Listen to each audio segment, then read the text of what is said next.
bem-sucedidos, porque a minha presença vai os guiando. Aí Deus diz assim para Moisés: Moisés, vocês farão um santuário e eu habitarei no meio de vocês. Já é o Senhor olhando e lá na frente dizendo: o que hoje eu estou estabelecendo com Israel é algo que lá na frente a minha igreja vai ter dentro dela. É a presença do Espírito Santo.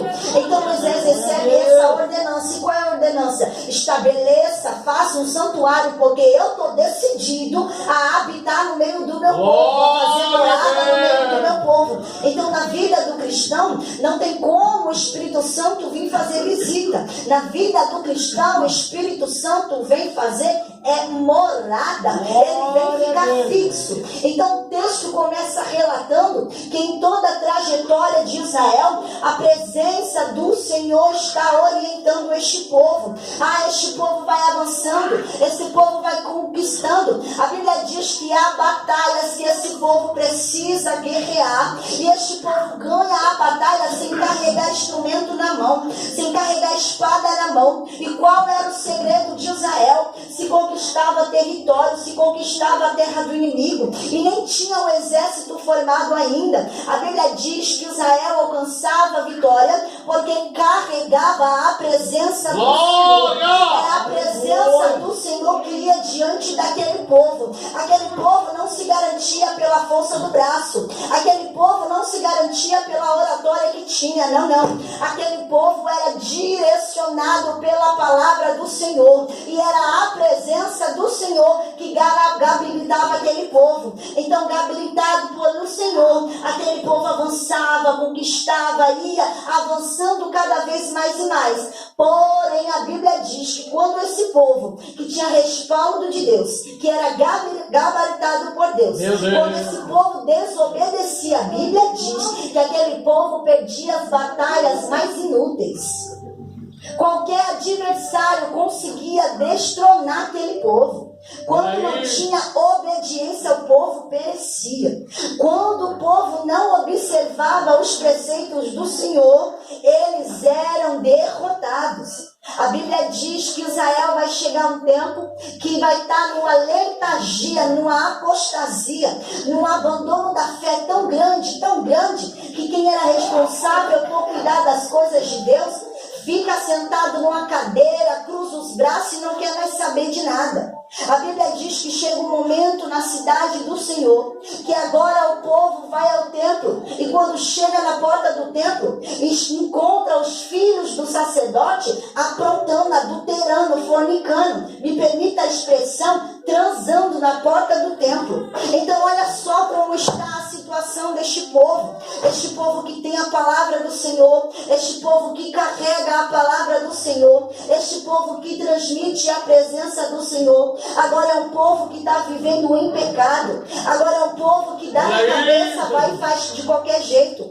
Agora é um povo que não quer mais saber de respeitar aquilo que o Senhor já tinha estabelecido para o momento do culto. É um povo que agora vai para o templo, vai para o santuário de qualquer maneira. A Bíblia diz que é nesse tempo, é nesse período que está uma bagunça espiritual, que todo mundo está fazendo o que quer, que Deus estabelece um contato com uma pessoa, e essa pessoa está orando e está dizendo: ô Senhor, eu preciso de um menino. E o céu está dizendo: calma, Ana, porque você não só precisa de um menino, toda a nação precisa de um profeta. E Ana está dizendo: Senhor, abra minha madre. E Deus está dizendo: Ana, você precisa entender que o propósito não é só ter um filho, o propósito é gerar alguém que venha impactar o que está acontecendo nesse dia. Deus está dizendo para alguém: você precisa orar com convicção, entendendo que o propósito não é só para a sua vida pessoal, o propósito tem que atingir todo o reino.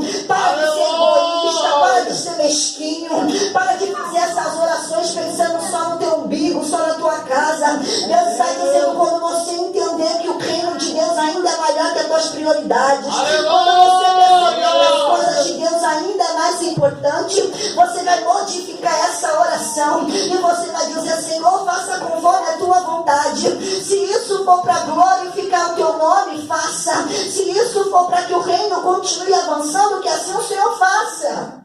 Aleluia. O Senhor está dizendo, aprenda com Ana. Ana, enquanto ela estava focada em ter uma criança, ela estava dizendo, eu preciso dessa criança para mostrar para minha rival que eu também consigo gerar. Só que a partir do momento que ela orou diferente, até quando alguém chama ela de bêbada, ela não se importa. Percebe que tem crente assim na igreja? Que dependendo do jeito que ele chega para orar, ninguém pode chegar nem perto, porque ele já levanta uma fúria. Eita. E nem adianta orar assim, porque a Bíblia diz que tem que orar e vigiar. Você se ajoelha para orar e levanta cheio de cão no couro. Eita, Deus. Você levanta e parece que você nunca se ajoelhou. Você está com o espírito de Pedro. Pedro não aguenta nem orar um pouquinho com Cristo. E quando levanta, já saca a espada. Não vigia. Deus está dizendo para pessoas aqui, tenha vigilância. Começa a frear a tua língua. Começa a se policiar. Aleluia. Olha como ela, com uma vergonha na cara dela, ela entende que o que ela vai gerar não é algo só para a casa dela. O que ela vai gerar vai edificar, vai construir, vai estabelecer algo para toda uma nação de Israel.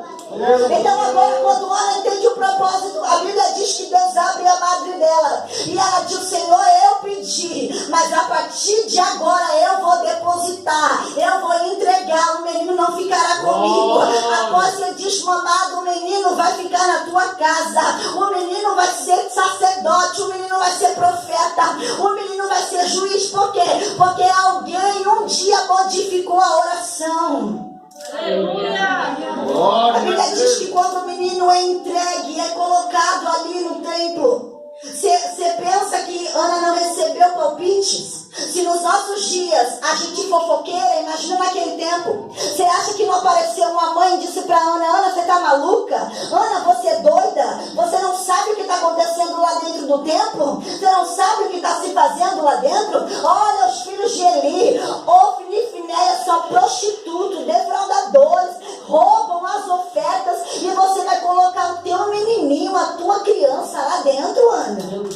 Ana, você não vigia, você não sabe o que você está fazendo? Como que você vai pegar o teu único filho? Você nem sabe se você vai parir novamente. E está pegando o teu único menino, o teu único filho, e está colocando do lado de gente errada. Você acha que não tinha fofoqueira de plantão, como hoje em dia tem? Que vê que a gente não está envolvido na história, pensa que a gente não sabe o que acontece dentro do lado de dentro. Só que Ana está dizendo, eu não estou preocupada com a instituição. Eu confio no Deus da instituição.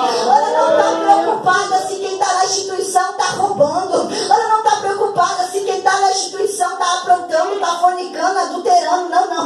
Ana está dizendo, se eu olhar para essas coisas, eu vou deixar de acreditar no Deus da instituição. Então eu acredito que Ele ainda governa. Eu acredito que Ele ainda controla. Tem pessoas aqui que você está indignada com o que está acontecendo no cenário. Você diz, meu Deus, é isso dentro da igreja. Senhor, que indignação. Parece que o pecado está reinando. E Deus está dizendo, você vai ficar amarrado no que está acontecendo ou você vai confiar no Deus da instituição. E quando Ele quer, Ele vem e coloca tudo às claras.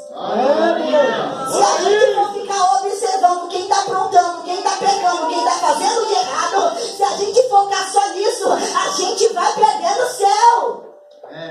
Porque hoje está tudo ao contrário. Hoje a gente quer, até sendo cristão, a gente quer ser o politicamente correto. A gente não quer mais ser bíblico, a gente quer ser politicamente correto. Quer fazer como Acabe, a boa vizinhança, agradar todo mundo. E Deus está dizendo, você confia na instituição ou no Deus da instituição? Você acha mesmo que Ele está observando o que está acontecendo na instituição e não vai fazer nada? Olha aí, Jesus. A Bíblia diz que Ele ainda passeia no meio dos 7 castiçais. Se Ele fosse o Jesus Cristo que só passasse na igreja de Filadélfia, a gente diria, pois bem, Ele tem segregação, pois bem, Ele escolhe onde Ele vai passar. Só que a Bíblia diz que Ele passeia no meio dos 7 castiçais. Até na Laodiceia, toda errada, toda torta, Ele passeia porque é a igreja dele.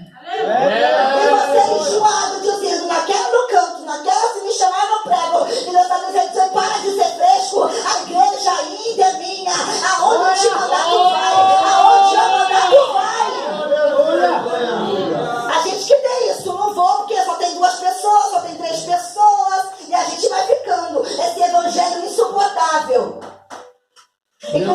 dizendo, tenha visão de reino. O reino é maior do que a sua questão pessoal.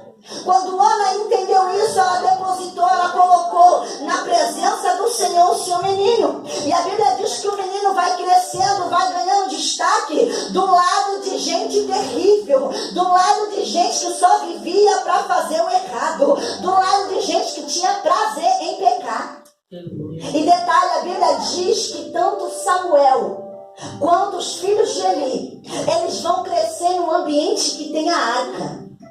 Eles vão crescer num ambiente que a presença do Senhor está ali. Quando nós observamos o texto, nós conseguimos compreender que a Samuel, ele cresce e ele percebe, eu estou vendo tudo de errado, só que eu vou utilizar de tudo isso para não fazer o errado.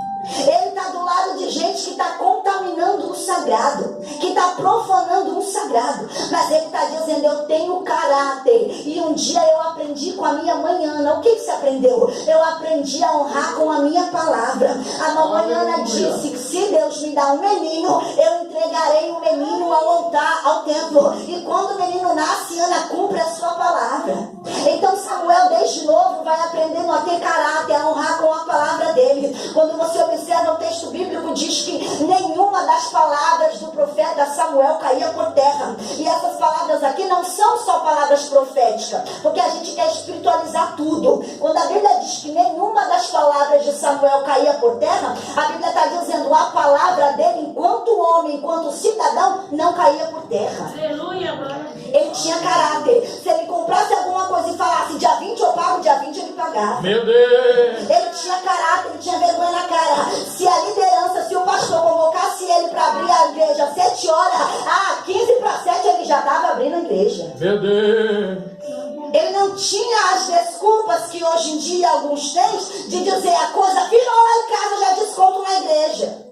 A coisa está pegando fogo lá em casa, eu não vou para o ensaio. A coisa virou lá dentro de casa e desconta aqui na obra. Deus está dizendo, quando o teu nome estiver na escala, se você estiver com raiva, se estiver triste, problema é teu, bata a tua cabeça na parede, grita, espaneia. Mas quando o teu nome estiver na escala, venha cumprir a tua obrigação. Tenha caráter. Meu Deus! Qualquer coisinha a gente já desconta na obra. Brigou com o marido, brigou com a esposa, desconta aqui. Aleluia! E Deus está dizendo, aprenda com o menino, é um menino, mas tem mais caráter do que o sacerdote. Aleluia! A Bíblia diz que ele cresce e ele percebe o desprezo, o descaso que estão fazendo com a arca da aliança. E Deus convoca Samuel, diz para Samuel, Samuel, você está vendo essa palhaçada, você está vendo o que estão fazendo dentro do templo? Pode ficar tranquilo, Samuel. Por quê? Porque eu já tenho o dia certo para rasgar, para tirar da minha casa tanto ele quanto os filhos dele. Aí a gente imagina a cena, Deus dizendo para Samuel, Samuel, eu vou tirar Eli, os filhos, e vou colocar um templo novo. A gente imagina a cena como alguém que agora já vai ficar alegre. Porque imagina se Samuel é egoísta, se Samuel só quer obter vantagem. Ao receber uma notícia dessa, de que o pastor vai ser deportado, de que os obreiros vão sair. Imagina se Samuel é um obreiro que só está atrás de cargo, como ele ia se comportar? Ele ia falar, glória a Deus que ele vai sair da cadeira para me ocupar. Mas a Bíblia diz que Samuel fica a madrugada toda perturbado. Ele fica agoniado com a notícia. Ele não fica rindo e dizendo vitória, Deus agora vai me exaltar. Não, não. Ele diz, meu Deus, o Senhor vai tirar. E quem é que vai ficar aqui? A Bíblia diz que vai se levantar uma batalha, vai acontecer uma guerra. E agora quem está aprontando dentro do templo decide ir para a batalha. Vai a batalha, os filhos de Eli, Ofni e Finéias. A Bíblia diz que quando eles vão à batalha, eles levam uma surra. Eles apanham, porque não estavam preparados. Quer ir para a batalha de qualquer maneira. Quer entrar em guerra espiritual assistindo o tempo todo novela. Quer vencer batalha espiritual fofocando o dia todo no WhatsApp. Quer vencer batalha espiritual, mas não tira um tempo para leitura bíblica. Quer vencer batalha espiritual, mas não encontra e não permanece no momento da oração. Quer vencer batalha espiritual, achando que pode ficar de amuleto gospel. Desse jeito, Jesus. Oh. E se encosta em um, se encosta no outro, e quando a coisa aperta, ela fica procurando lá na lista a missionária de tal, o pastor de tal, quem revela, quem faz, quem acude. Então está dizendo, para de correr atrás disso. Você precisa estar posicionado, porque o dia não chega. Oh, Não glória! adianta, igreja, a gente pode fazer 7, 14, 21, 80, 70 dias de campanha. Se a gente não tomar vergonha na cara, se não houver posicionamento, a gente vai perder batalhas. É, meu Deus. O que eu tenho visto, o que a igreja tem percebido, é que muita gente só quer se posicionar quando o mundo chega na porta. Muita gente só quer se preparar quando realmente a coisa aperta. E eu fico imaginando se nas questões aqui da terra a gente está assim desapercebido. Imagina quando a trombeta soar. É, meu Deus. Quando nós olhamos para o relato de Mateus 25, ali o texto está dizendo que alguém já estava preparada. E quem estava preparada ouviu o som da trombeta, aí veio o esposo, e as preparadas entraram. Nós não estamos mais em tempos de que alguém pode se levantar fazendo gracinha e dizendo, eu não sei o dia que ele volta, eu não sei a hora que ele volta, então lá pra frente eu me arrumo. Não, não. A vinda do Senhor é iminente. A gente não tem horário, a gente não tem data, nem mesmo os anjos sabem. O próprio Cristo disse, é só o Pai que sabe. Meu Deus. Se a gente não tem hora, se a gente não tem horário, por que a gente anda vacilando tanto? Pecando toda hora, caindo toda hora. A igreja prega, pastor prega, a liderança prega, pregador vem, prega e diz, conserta hoje, se apruma hoje, toma vergonha na cara hoje. A gente vai prolongando, a gente vai prolongando, a gente vai pensando, depois eu me ajusto, depois eu me converto. Só que quando você olhar, depois você vê na tua casa, se tiver com a Bíblia aberta, você olha. Quando você olha Mateus 25, o texto diz, e as que estavam preparadas entraram. Por quê? Porque o depois chegou. É, meu Deus. E é isso que a igreja está esquecendo, que o depois chega.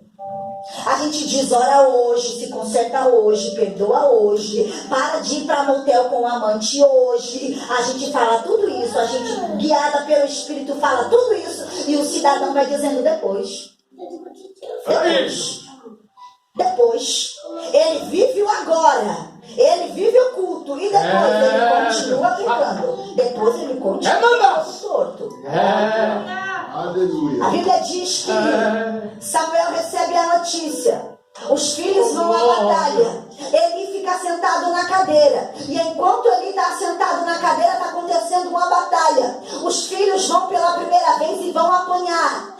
Ficam meio assim, sem jeito, sem graça, porque apanharam. Retornam, pegam a arca. E a Bíblia diz que pela segunda vez eles vão à batalha. E agora eles vão carregando a arca da aliança. Pela primeira vez não estavam posicionados, mas queriam obter vitória, apanharam. Na segunda vez eles pensaram, a gente já apanhou, a gente não obteve vitória porque a gente não levou a arca. Olha aí! Mas agora, levando a presença de Deus, é certeza, está garantida a nossa vitória.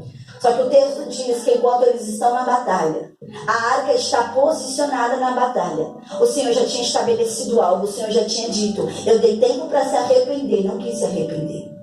Eu falei, eu alertei, mas não quis se consertar. E agora não é levando a arca, não é levando nada desses utensílios que vai fazer com que eu reverta a minha decisão. A Bíblia diz que no mesmo dia os 2 filhos vão morrer. Quando a notícia chega para Eli, a Bíblia diz que ele está sentado na cadeira. E quando ele recebe a notícia, olha, seus 2 filhos morreram, o coração dele fica angustiado. Só que quando ele recebe a notícia de que a arca foi levada, roubaram a arca, a Bíblia diz que ele cai da cadeira e quebra o pescoço, morre na mesma hora.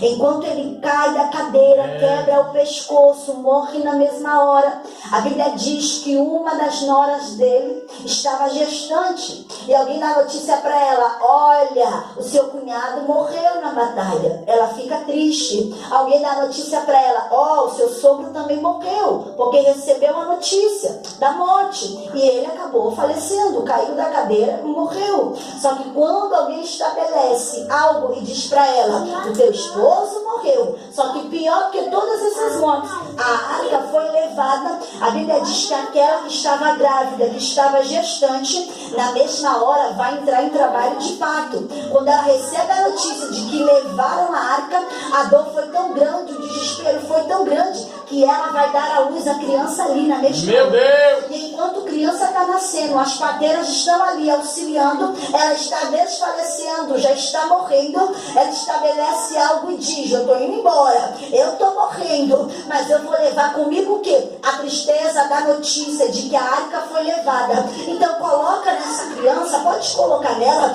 o nome de Icabod. Mas mãe, é esse o nome que você quer para a criança? Sim, é esse o nome que eu quero para a criança. Por quê? Porque foi-se a glória. Aleluia. E sem glória a gente não tem graça. Quem aqui é mãe sabe, quem aqui é pai sabe que quando uma criança nasce, por mais que a situação na família esteja conturbada, por mais que a situação esteja um caos, um desastre, a vinda, o nascimento de uma criança traz alegria. Só que essa mãe não está se alegrando. Essa mãe não está em festa, ela está dizendo: eu estou triste, eu vou morrer, mas eu vou morrer levando isso comigo. A tristeza de saber que levaram a arca do Senhor. Aleluia. A Bíblia diz que então agora a arca vai ficar de uma cidade para outra, jogada de um canto para o outro. Quando ela entra na terra do adversário, o adversário começa a querer zombar da arca da aliança, coloca no meio do santuário onde tinha outros deuses. A Bíblia diz que o Senhor vai humilhar os outros deuses, vai humilhar todo aquele povo, vai trazer doenças, enfermidades. Por quê? Porque a presença do Senhor no meio do povo de Deus traz bênção, mas a presença do Senhor no meio de ímpio, sabendo que ímpio só quer humilhar, só quer zombar, só quer fazer gracinha, o Senhor dá consequências. Aleluia! E a Bíblia diz que a arca fica assim, jogada de um canto, jogada para o outro, até que alguém decide ficar com a arca. Abinadab diz: não, então tá, deixa aqui. Já que vocês estão com medo das consequências da arca, deixa aqui, fique na minha casa.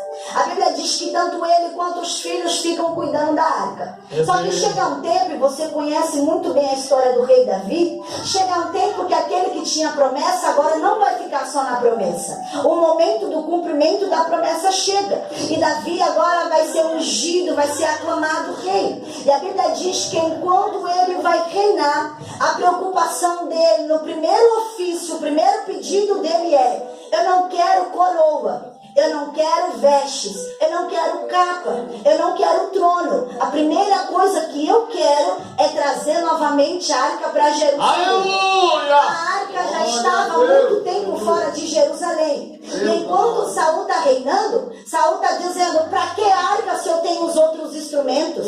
Para que a presença se eu tenho candelabro? Para que a presença se eu tenho mesa? Para que a presença se eu tenho outras coisas? Saul está dizendo: eu não me importo com presença. O que eu me importo mesmo é se a coroa está bem ajustada. O que eu importo mesmo é se o trono é eu que vou continuar ocupando. É Deus dizendo para alguém aqui: toma cuidado, porque a posição que eu te coloquei é uma posição para você glorificar o meu nome. Toma cuidado, porque eu te confiei este cargo, este algo, é para que a presença seja evidenciada. Não é para você crescer, ficar soberbo, arrogante, não, não. Eu te coloquei na posição que você está, para você entender que o meu nome deve ser glorificado neste cargo, nesse ambiente de trabalho. O Senhor está dizendo: lembra quando você pedia para mim abrir a porta? Você chegou ali, você não era ninguém, você nem era reconhecido, e eu fiz o seu nome grande, eu te dei posição elevada, e agora olha só para você.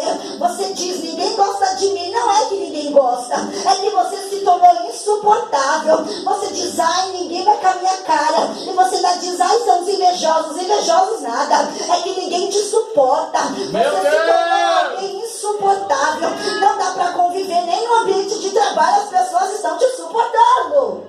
Aleluia! E do mesmo jeito você quer chegar no reino. E Deus está dizendo: a tua preocupação antes era: Senhor, o Senhor quer que eu louve qual louvor? Senhor, qual palavra Senhor quer que eu estude. Hoje em dia a tua preocupação é: ai, será que eu vou chegar bonita na igreja? Será que vão perceber que eu estou com a roupa diferente? Será que vão notar uma postura diferente em mim? E o Senhor está dizendo: volta ao teu primeiro amor. Volta ao quartinho de oração. Volta a descer, volta a ter intimidade comigo. Volta a entender que este culto aqui não é para você vir fiscalizar o que está acontecendo. Todo culto é uma oportunidade que o Senhor nos dá para que a gente venha depositar o melhor e entregar o melhor a Ele.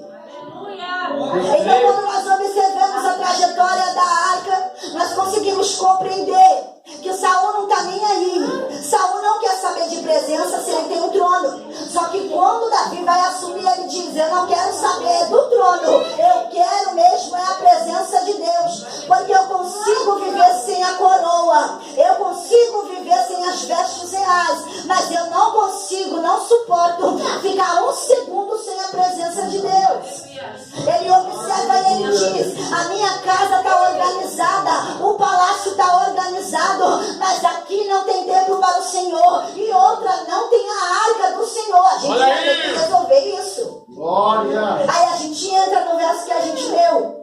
Quando nós observamos 2 Samuel capítulo 6, Davi está nesse momento da vida dele, na qual ele dispensa a coroa, dispensa trono, porque primariamente ele quer a presença de Deus.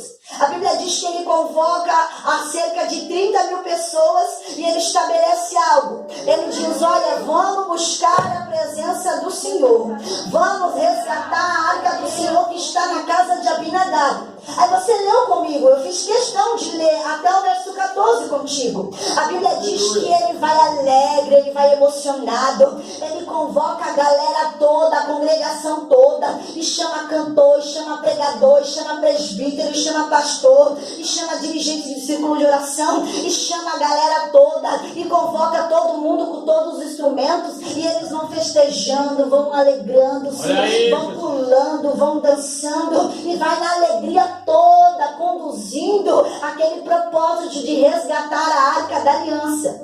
Só que a Bíblia diz que em determinado momento Davi ele estabelece algo: vamos pegar a arca do Senhor, vamos colocar num carro novo, e este carro novo vai ser guiado pelos bois.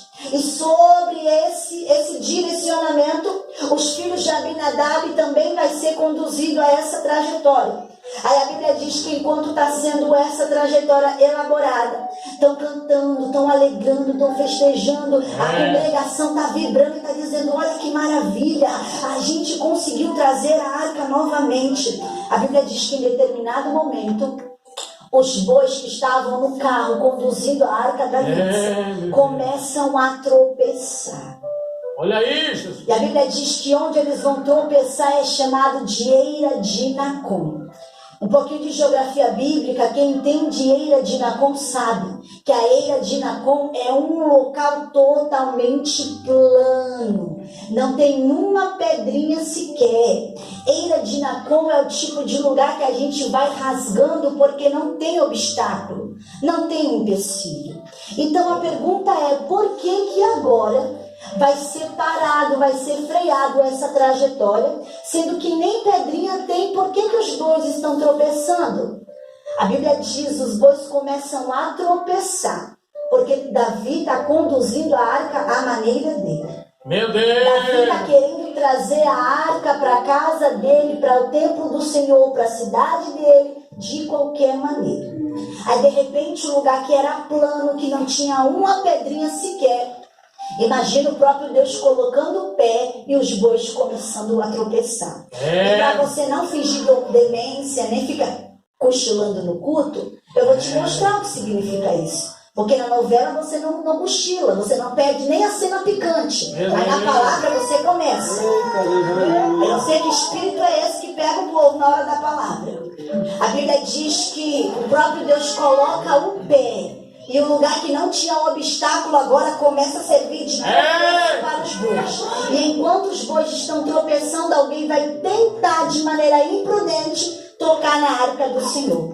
A Bíblia diz que na mesma hora este alguém que tentou tocar na arca do Senhor vai morrer, vai ser fulminado, morte súbita na hora. E Davi fica assustado dizendo: nossa, por que isso está acontecendo? A motivação é boa, a motivação é agradável. Convocar todo mundo para buscar a arca do Senhor e de repente acontece uma tragédia, de repente o Senhor decide matar alguém. Aí a Bíblia diz que Davi fica tristinho.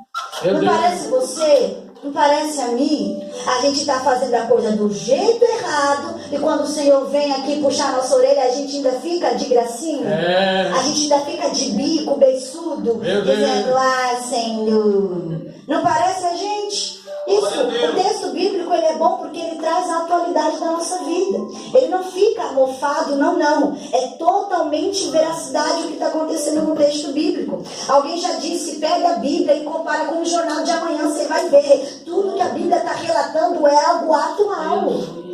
Glória a Deus. Aí o texto diz que Davi fica triste. Por quê? Porque ele fez a coisa do jeito errado e quando Deus está tentando corrigir, ele fica triste. E ele fica triste e diz: como virá a minha arca do Senhor? Eu não posso continuar essa trajetória, porque Deus já matou alguém aqui. Então se eu continuar daqui até chegar à cidade, Deus vai matar mais gente. Aí a Bíblia diz que agora a arca vai ser direcionada à casa de Obed-Edom. Enquanto Davi está conduzindo do jeito dele, a Bíblia é clara em dizer que o próprio Deus vai frear. Sabe, crente emocionado? Ele quer adorar do jeito dele, ele quer pregar do jeito dele, ele quer fazer do jeito dele, não respeita nada, não observa o que está pedindo na diretriz do Senhor. Ele simplesmente vai e faz.